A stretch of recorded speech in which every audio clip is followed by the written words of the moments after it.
together. I think they play the right way.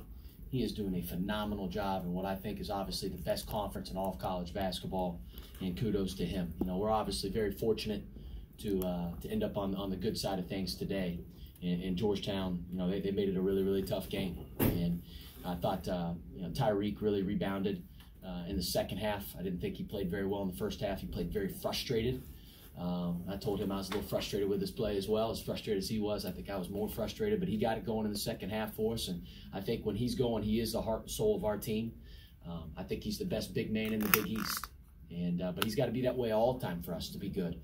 Najee obviously made a couple big shots there at the very, very end of the game. Again, very fortunate that we won.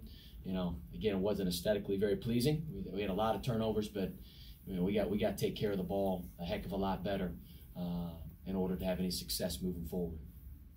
You guys had answers for their runs throughout the game.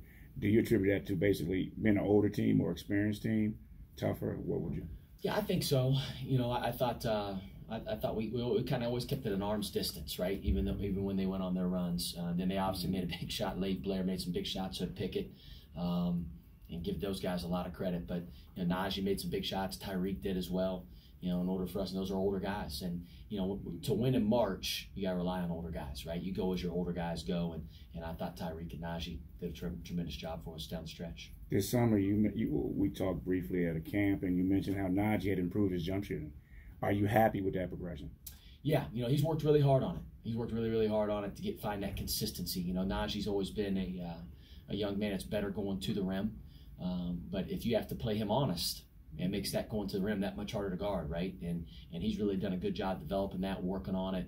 And, you know, obviously we get shots up in practice, but it's those countless hours that we're not in there. That's not mandatory, and that's what makes a special player.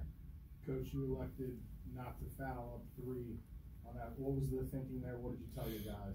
You know, twofold. We've practiced both, being in that situation. You know, number one, Georgetown's big. They are, and I was a little bit concerned blocking them out on a free throw. You know, those guys, they have 7-foot guys. We have 6'8" guys. You know, so I was concerned with that. And I asked Tyreek and Q, I said, hey, which would we want to go with? I wanted them to have a little bit of ownership in it. And they said, hey, let's just get one stop. And we knew we were going to switch all ball screens, make sure that they caught the ball going towards their hoop or going towards our hoop rather than towards theirs. And again, just contest it without fouling. And we were lucky, again, like I said, very fortunate to win today. Did you have a set play called for Najee there at the end? Is that a look that you wanted, or did you kind of improvise that? You know, we had timeouts to give, but the ball was in his hands. And, you know, I'm going to ride and die with Najee. And Najee's a big-time player, man. He's ready for that moment, and he knocked it in. So I was comfortable where the ball was. Coach Mike Gray report. Just talk about the rebounding aspect of your team and the effort that they gave, especially on the offensive end. Yeah, you know, that's a strength of our team is on the glass. You know, a lot of times we'll even play three bigs. You know, so we'll have Tyreek Jones out there. We'll have Jason Carter, Zach Fremantle, and Najee Marshall. You know, Najee's 6'7". So we got a really big team just kind of across the board. So, again, that's an area of strength for us. Our guys attack the offensive glass. We become one of the better rebounding teams in our league, and we rely on that. Sometimes our best offense is just throwing it up there on the rim and going to get it. Now, in order to do that, we got to take care of the ball, right? And we had 23 turnovers, but if we can just get it up on the rim sometimes, that's advantage Xavier. You did and have got a lot of traction out of post ISO for number 4. How's he developed in that set? You know what? Our old front court coach, Mike Pegues, who's a DC native, you know, went to DeMatha, was one of the best post coaches in the entire country that I've ever been around. And he's going to be a future head coach, man. He's tremendous. But he did a great job with Tyreek for the first 2 years. So when I was able to get the head coaching position, I wanted to go out and find the other best post coach in the country. And we got Jonas Hayes. And Jonas played that position, played it at very high levels, developed guys to get to the NBA. And Jonas has done a great job with Tyreek. Now, Tyreek deserves all the credit. He's put all the work in, right? That's what we're here for. We're supposed to develop our guys. But, you know, he could not score the ball when he was a freshman. You know, he was more just drop-offs and finishes and roll finishes. He wasn't a play-through guy, but Tyreek has become that for us. Coach, you talked playing through the turnovers and also the input that your players had with the last play there. What does a win like this, pulling that out, say about your team this time of year? Or how important is it to pull out a win like this time of year? Good teams find a way to win, and it's not always pretty.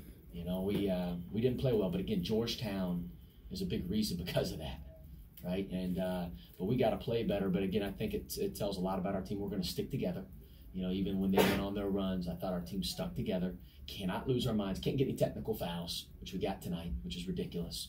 But we got to keep our minds. We got to stick together. And if we do those things, man, we can make a run here, especially in March. It's the best time of the year to play. Coach, you talked about earlier about how the Big East is as good as any other league is in the country. What do you feel the ingredients are for that this winter? Man, you know, I think number one, there's tremendous coaches in our league. There's tremendous universities. We all have a lot to sell. Everybody's recruiting at a very, very, very high level.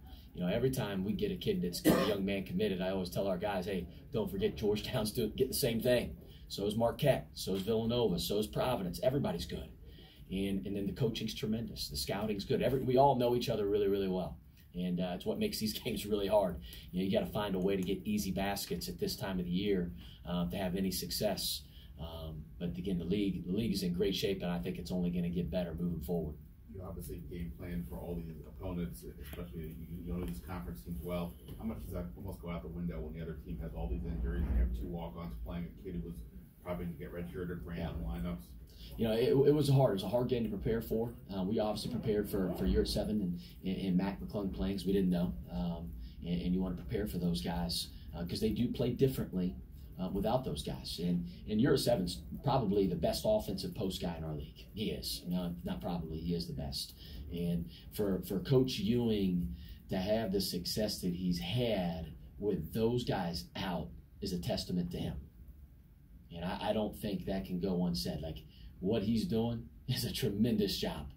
I mean, tremendous. And I have a lot of respect for him. But, again, it was a harder game to prepare for. You know, we kind of prepared for both situations. And I told our guys, you know, it happened to us when we played at Wake Forest this year. Their big kid, Saar, didn't play. We didn't know he wasn't going to play.